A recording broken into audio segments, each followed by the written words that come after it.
இறைவன் எங்க இருக்காரு அப்படின்னு ஃபர்ஸ்ட் நீங்க தெரிஞ்சுக்கணும். அதை தெரிஞ்சுக்கிறதுக்காக தான், அந்த தெரிஞ்சுக்கிறதுக்குரிய அந்த ஒழுக்கத்தை கொடுக்கறதுக்காகத்தான் எல்லா சித்தர் மகான்களும் அகத்திய மகான்களும் நிறைய கோவில்களை கட்டி வச்சிருக்காங்க. அந்த கோவில்கள் எல்லாமே ஒரு மனிதனுடைய ஒழுக்கத்தை நிர்ணயம் பண்றதுக்காகத்தான் அந்த கோவில்கள்.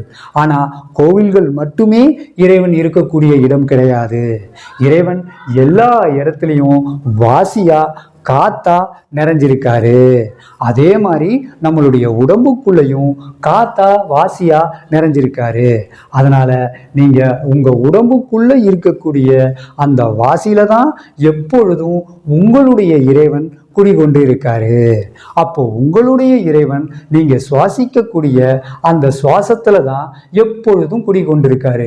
அந்த சுவாசத்தை நீங்க பிடிக்காம அந்த சுவாசத்துக்குரிய வாசி மந்திரத்தை நீங்க ஜெபம் பண்ணாம